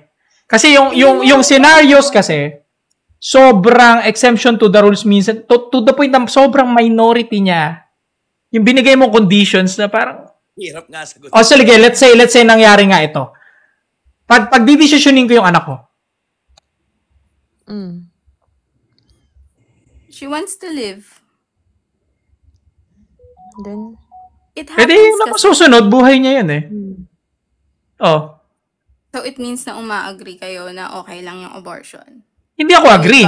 Magkaiba yun. Hindi ako agree sa kanya, pero hindi ako magdidesisyon sa buhay niya. When it comes sa kanyang sariling buhay. Pwede namang disagree ako, anak, hindi ko gusto yung decision mo na yun. Pero gusto mong mabuhay eh. Respect ko decision mo. Pero hindi ibig sabihin nun, agree ako sa decision ng anak ko. So would you tell her na dahil yan yung decision mo, naniniwala ako yung mga ganyang tao is murder? Ganun pa rin, hindi magbabago. Anak, makakapatay ka. Sabihin ko sa kanya yun, anak, that's a killing. Pero kasi, gusto mo mabuhay, hindi ko pagdadamot sa'yo yan. Buhay mo yan eh. Ngayon, kung sabihin naman niya sa akin, Tay, gusto kong ituloy eh, dahil gusto ko talaga din yung, ayokong pumatay, ituloy natin, anak, supportahan kita. May mga magagandang hospital naman na matutulungan tayo. May cesarean section din. Mas safe pa nga yun compare sa abortion, sa totoo lang.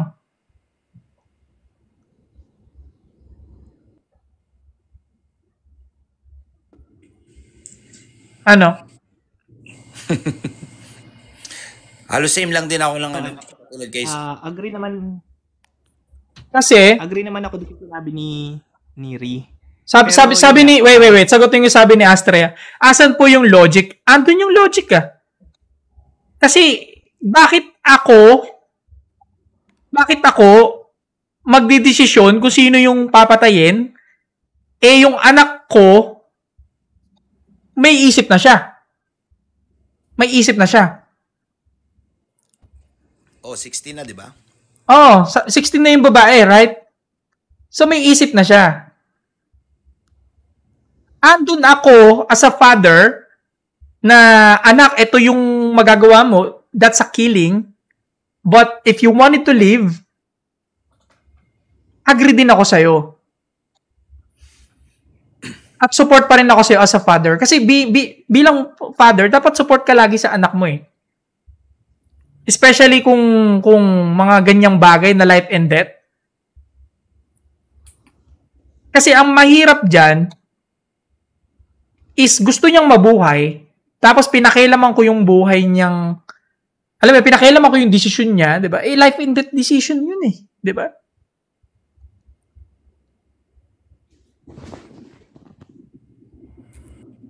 She's still a minor, so technically nasa guardian ng decision. Oo, sa akin pwede yung final decision, pero pwede naman niya sabihin oo, hindi. And then saka ko di-decisionan sa papel. Ito yung sabi ng anak ko eh. Meron lang naman yun. Kung ano yung desisyon ng anak ko, ipapasa niya sa akin yun. Dad, gusto ko mabuhay. Eh di isusulat ko sa papel. Ano yun, di ba? Still, di ba?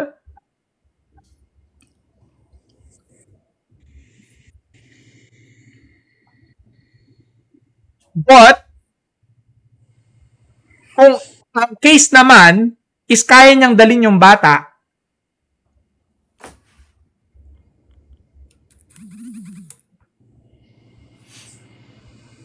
ano yun?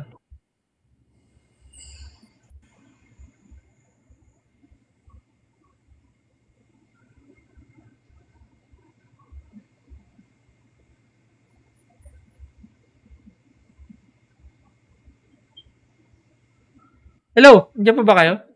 Ikaw, Sensei Ilo, may gusto kayo dagdag? Hello, Soy. Actually, ako pro-abortion ako eh. Oh, go. Pro-abortion ako kasi para sa akin hindi naman murder yung yung abortion. Kasi unang-una, kahit sa batas natin, hindi kino-consider na legal entity or legal status ang fetus. And ang murder, as we define it, premeditated, unlawful, intentional killing of a human being with malice. And para sa akin, magkaiba ang fetus at human being. Dahil? Yeah, kasi ang human being, it entails personhood. Kaya, kung makikita natin, bakit sa human may human being, pero sa aso wala? Walang cat being, walang dog being, walang horse being. Kasi ang human being, it's not about being human. It's all about personhood. And ang personhood na nagkakaroon ka lang right after birth. So, ibig sabihin, parang, eto, si Ninong Lu. Ninong Lu, anong stand mo doon? Ako, hati kasi ako dito sa opinion na to. Kung elective abortion pag-uusapan natin, for me, for those reasoning na hindi ko pa kasi kaya, hindi pa ako mentally capable, medyo naging pabaya ako, I don't agree. Pero kung ang pag-uusapan natin ay medical concerns, why not? And then sa mga rape victims, why not? Diba? Kasi at first of all, doon sa mga rape victims kasi, they didn't choose it. Hindi nila ginusto yun. Why don't give a choice na lang? An option pala. An option. Like you said, maganda yun sana kung mayroong magandang suporta tulad ng sayo. You are a good father at that one. And hypothetically, kung may anak, di ba? Pero, guys, I just want to share an insight about abortion here in the Philippines, even though na hindi pa po ito legal.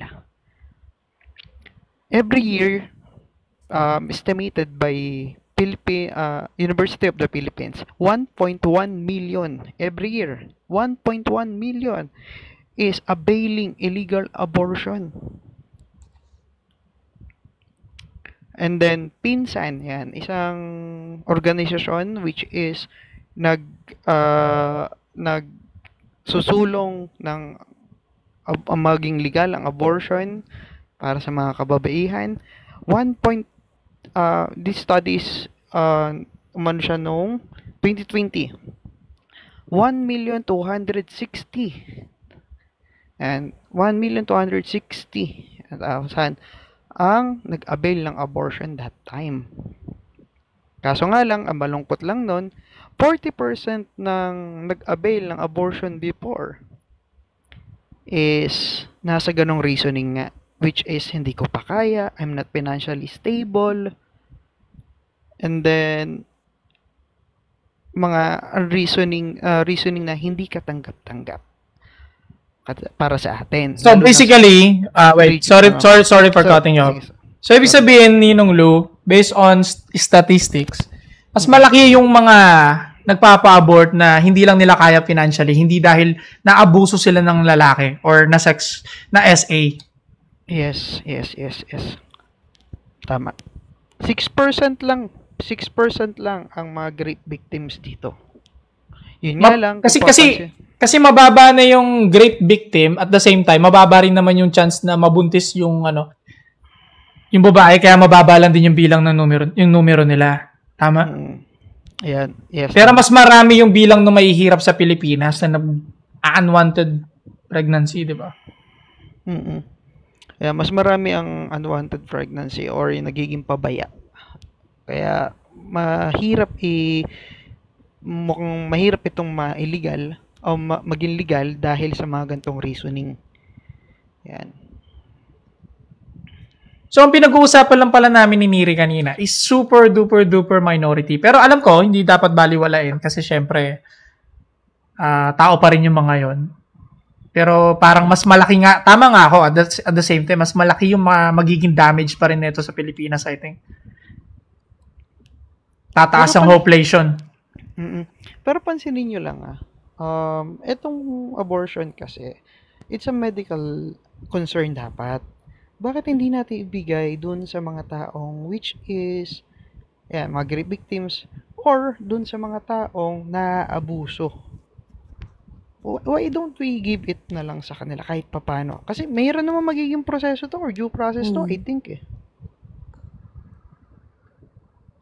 Yeah. Kasi every year, alam niyo ba kung ilang tao namamatay? Even though mababa lang to dahil sa abortion, is 126. 126 per year ang namamatay because of it. Because of what? Because of illegal abortion. Do you think bababa yung number ng illegal abortion kapag nilegalize nila yung abortion sa mga nag-rape victim? Hindi naman sila included dun. Hindi naman included dun yung mga mahihirap lang ng nanabuntis, di ba? Dun sa part kasi na yon, I don't know. Pero dun kasi mababawasan. Why? Kasi yung illegal abortion natin dito, hindi natin alam kung paano pinoproseso at kung sino ang nagpo-proseso nito. Kasi no doctors or medical or professional will do it. Wala. Kontra lang siya dun sa part na agree kayo sa rape victim, dun lang yung maaprubahan and medical concern, di ba? Pero ang taas kasi ng bilang ng mga mahihirap na nabuntis tapos nag-illegal abortion. So kung maaprubahan siya for the rape victim lang, parang hindi rin bababa yung bilang ng mga nag-illegal abortion at the same time. Kasi hindi naman sila sakop in the first place, di ba? And most numbers naman sabi mo sa statistics, mga nagpapa-illegal abortion is galing sa mga mahihirap na hindi nila gusto ituloy. Hindi naman dahil victim sila ng SA. Yeah. Kaya nga ako hati yung aking opinion dito. Kaya nga ang ginagawa ko is nagbibigay ako ng mga payo which is, 'di ba, pro-choice ka. Actually, wala hindi kayo yung sa mga dahilan lang na tipong di pa ako financially stable, di pa ako mentally capable. You have a choice at the first place. 'Di ba? You have the freedom na tipong tumanggi sa partner mo. If you are a girl, tumanggi sa partner mo, "Uy, be, wala kang condom, fertile ako. Be, hindi ako nakapag-take ng contraceptives, baka pwede, wag muna tayo mag-do." Kasi mataas yung risks na pwede ako mabuntis. Diba? Hindi pa tayo financially capable, hindi pa tayo mentally capable. Pero ako open din yung tenga ko sa mga pro-abortion eh. May mga sense din talaga yung mga sinasabi nila. At dapat din consider talaga, especially mga victim kasi kawawa din talaga yung mga yun. Sensei Ilu, Marge, ikaw pala muna. May gusto ko ba idagdag? Wala naman na po. Pero para sa akin, hindi rin talaga ako agree sa Pero po pag sa medical naman po, may point din po naman talaga kasi hindi nga rin naman po nila kagustuhan na yun po yung mangyari. Pero sa religion ko at sa nga po, hindi po talaga sa amin agree na yun nga po, yung abortion. Ikaw, Tito P, May gusto ko pa idagdag. Wala naman. Yun lang din. Pero napapansin ko rin parang hindi na masyado na-open yung topic about sex education eh. Yes. Diba? Kaya ang daming walang alam ngayon. Ang alam lang nila, alam mo na, yun lang. After nila magpakasarap, hindi na nila alam gagawin nila.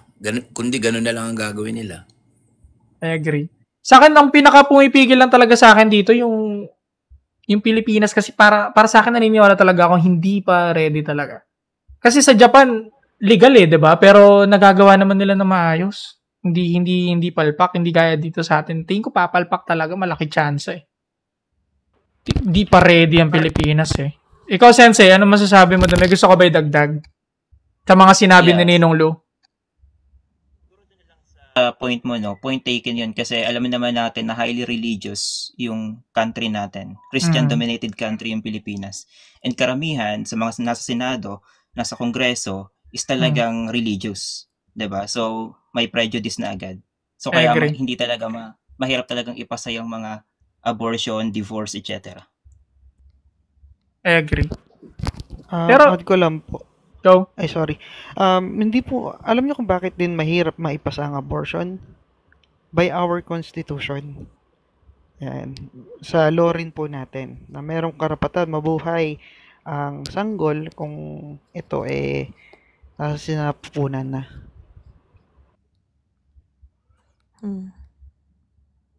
Niri, tatahimik ka na dyan. Huwag ka matakot, Niri. Kwentuhan lang to. No ka ba? Pwedeng magkamali, pwedeng against yung opinion mo. Wala masama dun.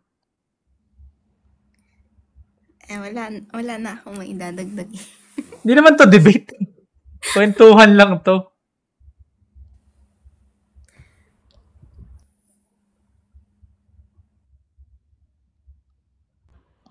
Ayan. Natahimik. Nagbabasa ako ng ano.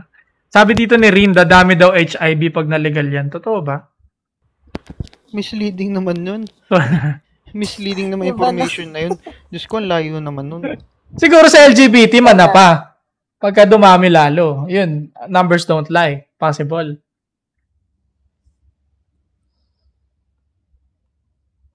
Totoo naman yan. Kaya nga napakahalaga ng sex education. Which is, may stigma tayo dahil dyan eh. I'm a Catholic, pero yung stigma kasi nanggagaling sa mga religious part eh. Yung tipong, wag kayo mag-avail ng condom kasi masama yan. Kasi tinitigil nyo yung pagbuhay ng isang tao. Yung mga ganon. Same with the abortion.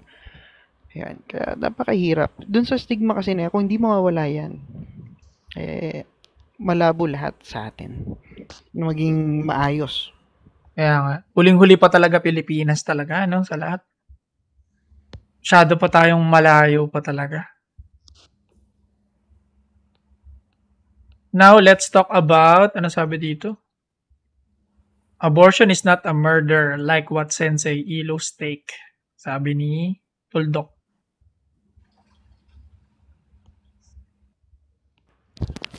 Ako, agree ako dyan. Affirmative ako sa side na yan.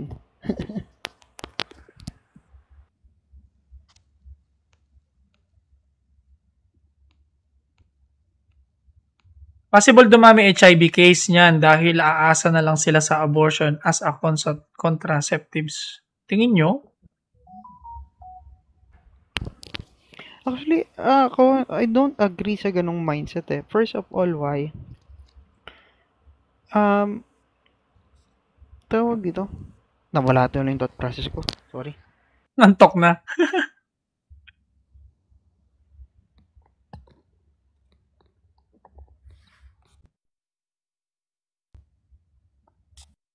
Kapag naging legal yung abortion, mas maraming kabataan na hindi matatakot makipagbembang at iputok sa loob. Ay, wait lang. Tawag dito, misleading na naman yan. Bakit? Kung mapapansin nyo po, ang ating birth rate po, yan ay declining. Bumababa na ho. Talaga? Ang ating birth rate. Yes. Based on study, yan, bumababa na tayo, pababa yearly, since noong 2020. The reason is? Reasoning is one of the factors is namumulat na ang mga kabataan, which is mahirap ang buhay. Hindi maayos ang ekonomiya natin. Walang kinalaman sa LGBTQ. Merong maliit na part. Homophobe! Small. Homophobic! Visit. Please cancel Ninong Lu, guys. Click Aray ko. report.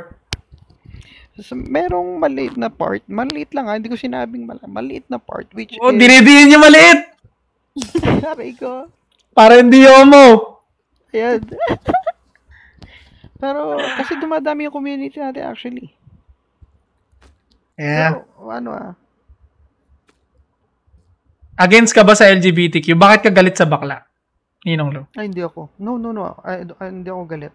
Ang galit ako dun sa mga taong which is taking a label na hindi para sa kanila. Oh, let's talk about pronoun. Ayan. Okay, go. I hate it eh. Galit ako doon. Why? Kasi in the first place, you disgracing yourself, who you really are. Ooh. Diba? Why would you take a label which is not yours? I'm a queer. That's the problem that we have eh. Ang hirap kasi sa atin, we hate patriarchy. We hate patriarchy. Pero pansinin nyo, from the transgender woman community, I'm really sorry to say it. You also a guy. Spicy. You are also a man. Pero you're taking the label of woman for those biological women and calling them cis women. Parang hipokrito nun. Ano na raw tayo ngayon? Cis-men, di ba? Oh, cis men Sabi na nila. daw tayo. Parang cancer pa nangyari. Dahil sa cis ganon.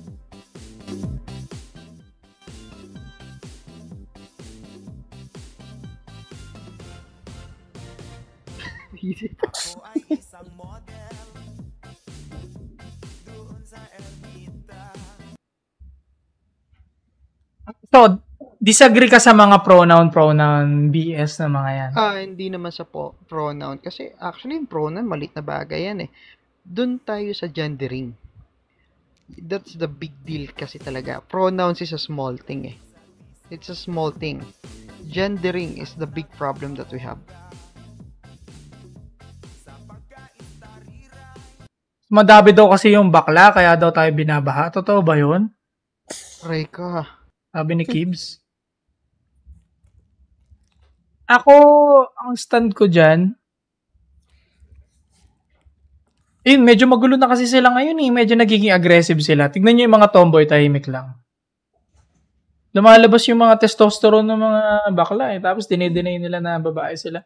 That wasn't very ladylike. Diba? Nagiging agresibo na sila eh. May mga nagde-death threat pa nga sa akin eh. Ng mga bakla ah. Tignan mo ah, bakla yun ah. Tignan mo, feminine ba yun? De-death threat ka dahil lang magkaiba tayo ng opinion. Diba? Ano naman? Mga tomboy, tahimik lang, pamiyo-miyo lang, di ba? Pamotor-motor lang. Basta ako, Soy, out ako sa topic ng kwentuhang kabadingan. Ayoko makialam dyan. Bawal din sa INC yan, di ba? Oh, bawal din siya, pero about topic dyan, nabubwisit lang ako pag nakakarinig ako ng kwentuhang kabadingan. Sorry. Aray ka. Tsaka yun nga, sabi mo nga, di ba? Masyado na talagang ngayon yung mga bading entitled din talaga sila sobra. Yeah. Sobrang demanding na nila sa mga bagay-bagay.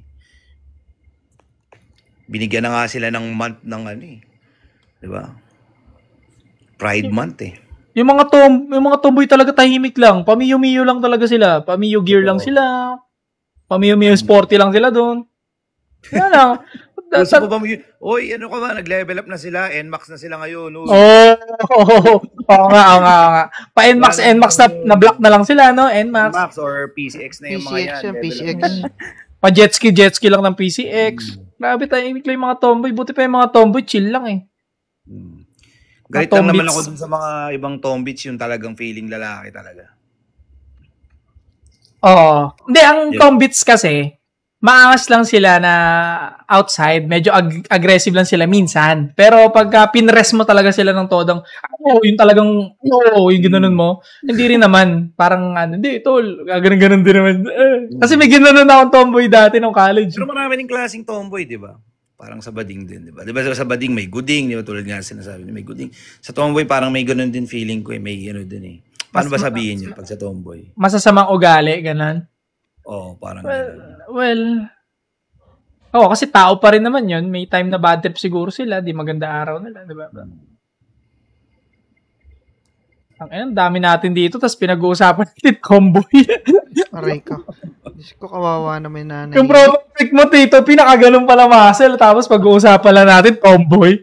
Kaya nga yung pag-usapan, diba, kakasabi ko lang eh. Tomboy na nagbimiyo at NMAX. NMAX na sila ngayon. So, hindi ba daw nire-regla yung tomboy? Nire-regla yun, syempre. Nire-regla yun? Oo, sino ba nagsabi?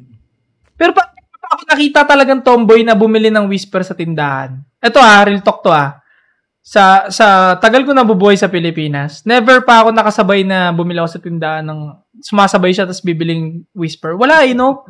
Wala akong makita Pabili po Whisper. Inuusan nila yung mga jowa din nila. Siyempre. Okay, kakahiya no? Pero may mga kilala din talaga ako na kasi 'di ba nga sa gym ako, trainer ako sa gym. May mga kakilala akong tombeats na nagtitake sila ng testosterone mismo. And then, yun na, lumalaki yung boses nila, tinutubuan sila ng mga beard. Tapos, yun na, nagiging din talaga, masculine yung mga katawan nila. Kaya ginagawa nila, ino-overdose nila yung testosterone nila. Grabe. Parang sa bading, di ba? Ang bading, ang tinitake nila, pills. Di ba? Sa tomboy naman, testosterone. Pero nakakasira ng isip yun, di ba? Oo, syempre. Pag sobra. May mattress ka, tapos nilalagyan mo ng testosterone yung katawan mo. Kasi ako kaya yung mga ganung tombeats, mga flip talaga. Kasi ako hindi ako nagaganyan, testosterone, steroids, wala Protein shake lang ako tas itlog. Natural lang natural. Wala rin naman kasi akong planong maging malaki. Gusto ko yung lang. Gusto ko yung tamang nakakatakbo lang. Athletic type lang. Ganun. Basketball, boxing, diba? Naman ng ngayon, pwede rin natin i-topic to about fitness naman para yun medyo may laban-laban ako. Yan, turuan mo nga kami. Kasi ako, bago pa lang ako sa fitness world, kumaga buwan pa lang, several months pa lang ako nag-gym talaga. More on running lang ako. And basketball, boxing, ganun. So ngayon lang ako nagbubuhat-buhat ng mga weights. Tama ba tong ginagawa ko? Kasi ang workout days routine ko is chest, back bukas, tapos legs. Tapos binabalik ko ulit ang chest, back, tapos legs. Ganun. Wala akong day off madalas. Hindi. Ilan per week? Buong 7 days. Nagagawa ko yun. Buong 7 days. Kahit 1 hour, 2 hours. Ganyan. Kasi sa workout, para sa akin, okay ka na sa 3 to 4 times a week sa workout, sa gym. And then, kung yung mga non-training days mo, gawin mo lang mag-running ka, mag-basketball. Yun na lang ipasok mo. Pero yung sa workout, lang talaga, suggestion ko dyan na 3 to 4 times a week. Tapos mag-focus ka lang sa food. So, hindi ko dapat talaga araw-arawin siya kasi... Oo. Kasi kailangan mo ng recovery. Kasi kumbaga kunyari, nag-workout ka ng chest. Binugbog mo yung muscle mo niyan. So, para mag-grow yung muscle natin, kailangan natin ng recovery. Like, rest day ng workout and then especially yung sleep. Kailangan mo talaga ng 8 hours sleep. Kasi doon talaga nagre-recover yung muscle. Doon siya kasi nga, habang nag-workout kasi nisira mo yung mga muscle tissue niyan. So, during sleep and then pag kumakain ka ng mga protein food, doon siya nagge-generate ng panibagong muscle. Hindi rin pala masama yung yung nagre-rest ka ng 1 day a week or 2 days. Importante yung resting talaga. Ang feeling ko talaga siguro, pwedeng hindi ka lalo na, di ba sabi mo, natural ka. Siguro yung pwede kang hindi mag-rest kung nakastay ka ng steroid. Kasi pag nagtitake ng steroid yung isang tao, mas mabilis yung recovery. 1 day to 2 days lang recover na yun. Ay, ganon? Pag natural ka, ang recovery, 3, 5 days, mga ganun. Kaya pala, mas mabilis sila maging big. kumbaga cheating nga yun. Hindi naman cheating, kumbaga ano pa rin. Hindi, nabitawan mo na eh. Nabitawan mo na, Nino, Tito eh. Okay na yun. Cheating. Hindi, mas mabilis lang. Kumbaga ano lang, para siyang naka-game shark. Magkano ba ang steroids? Yun yung ano din eh, you know, actually may mga podcast din kami ng mga tropang coach ko dito sa Pinas. Ino-open na din namin yung ganyang topic, like ang dami na rin kabataan ngayon na talamak na gumagamit ng mga, alam mo na, mga roids. Oo nga eh. Which is di talaga dapat ganun, lalo na, di ba, ang daming 18 years old lang, 19 years old, pero pag nakita mo, mukhang hindi na ganun yung edad dahil kaka-steroid eh. Oo, masama ba? Ako hindi naman kasi ako against sa steroid. Basta alam mo lang siya paano siyang gamitin. Yung iba kasi, kaya yung iba nadededs, yung iba nagkakaroon ng liver failure, mga heart enlargement, dahil sobra-sobra na talaga sila sa pag-take. Na-addict na sila sobra. Hindi na nila kayang, alam mo na, i-handle. Kaya nga, yung mga professional bodybuilder, like yung, basta yung mga sikat na professional body, may mga ano yan, may mga doktor sila. May nagbabantay ng health nila. Oo, may coach din sila about cycle nila. Kaya iba kasi, bara-bara lang, siging, pag nakita nila yung gato, pampalaki yan, sige, turok mo lang. Di turok lang sila ng turok. Dito, kailangan talaga, ano ka rin dyan, may knowledge ka about pag mag-take ka ng, ng steroid. Hindi yung tira ka lang ng tira. Tsaka kung ano ka lang naman, di ba? Kung di ka naman magkukumpit, ba't ka mag-take ng steroid? So, mostly na nagko-compete talaga, they need to take it talaga. Oo, para... yung iba, putik magbe-beach lang, magboborakay lang, magpapalawan lang, gumagamit pa. Para batak na batak. Kaya naman daanin sa pagkain yun eh. PCT, huwag kalimutan. Ano yung PCT? Yung PCT na yan ay yung tinatawag na post-cycle therapy. Ano ibig sabihin nun? Ma-normalize ulit yung dati mong katawan. Like, kunyari kasi nagtake ka ng testosterone, which is steroid. Siyempre, yung natural testosterone natin, hindi na siya magpo-produce ng normal testo. Pag parang ihihinto niya na, since parang ang science kasi dyan, parang iisipin ng utak mo, may nagtitake na pala ng testosterone sa katawan mo. So, ihihinto na natin yung pag-produce ng normal testo. So, yung PCT na yan, siya yung kakalapit ulit sa utak mo na parang, okay na ako. Ibalik mo na ulit yung normal testo. Parang ganun yung science dyan. So, dapat titigil ka rin ng steroid para maggumana ulit yun? Hindi, yun nga, yung PCT na tinatawag, ano rin siya, actually parang injection din siya.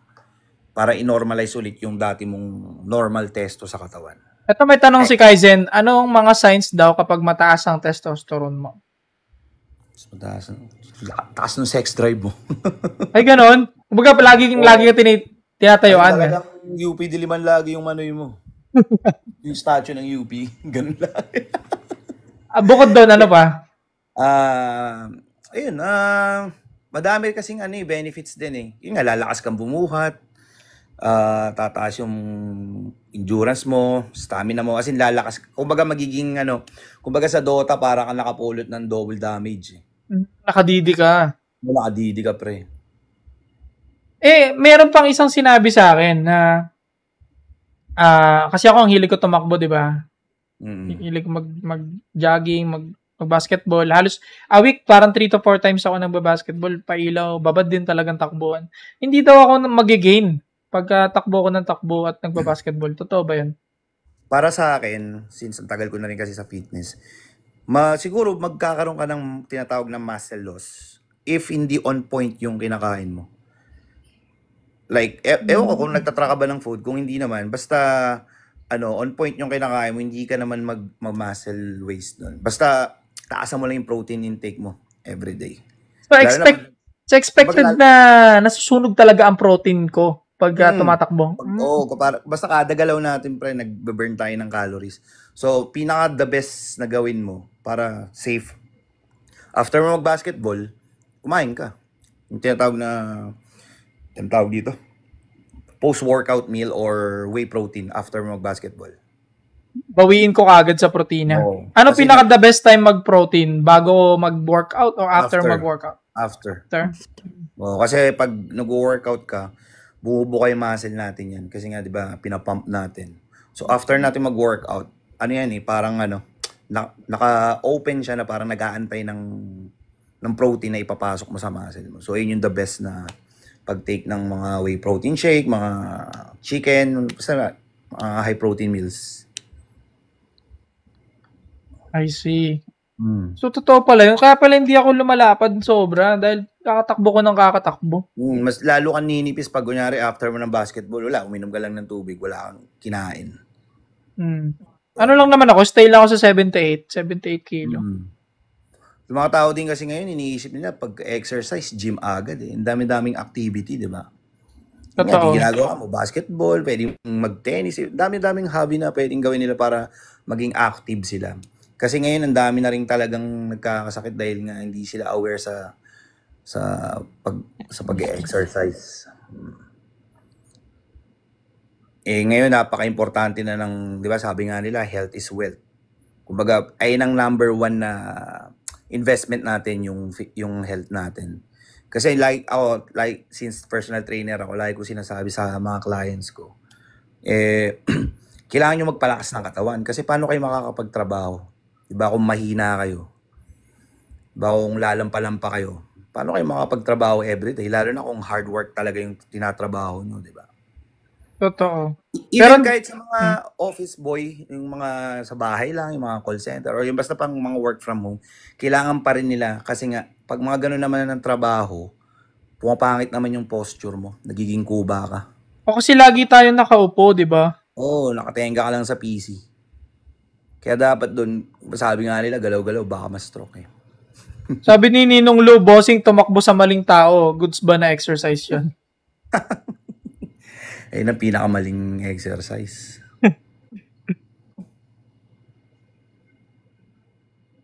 So, nasasarapan din ako mag-gym na ikaw kasi nakikinig ng mga audiobook tapos habang nagpapapawis. So, okay na okay din, di ba? Sino ba?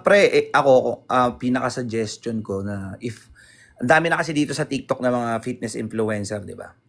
Isa lang talaga yung pinaka-the best sa akin na i-follow nyo, which is, kilala rin ako nun, si Klaus Fitness. I-follow mo yun, bro, or check mo yung TikTok nun. Sobrang solid na mga advice. Kasi halos, yung binibigay niyang advice, halos, ganun din ako mag-advise. Yun nga lang, syempre, kaya siya yung sinasuggest ko dahil siya yung maraming followers. Halos, na yata followers nun, 700 to 800. So, pinsan, pag may nagtatanong sa akin, binibigay ko na lang yung si Klaus doon sa mga, kasi mas magaling talaga mag-elaborate yun about fitness din. Okay, thank you. Maraming salamat sa pagsama tonight at this morning. Maraming salamat, Tito P, sa knowledge na pinakawala mo. Kay Ninong Lou, kay Niri, kinabahan daw siya dahil dun sa debate. Hindi naman debate yon. Oo, hindi naman debate. Bakit naman kinabahan? Ewan ko, di na siya nagsalita after nung Pero yan, nakalaban ko si Niri last time sa debate. Ayos naman. O, yun naman pala, Niri, di ba? Marge, thank you din. Kahit nasa loob ka ng trash bag, labo yung mic mo. Thank you sa pagsama this morning. Mag-ingat kayo palagi. Antok na ako. Thank you, guys. Next time, Brad. Thank you. Oo. Lagi ako nagla-live ng mga 10 p.m. Ganyan. Abangan nyo lang. Ingat kayo, guys. Pag may misleading na mga statistics o mga study. Thank you.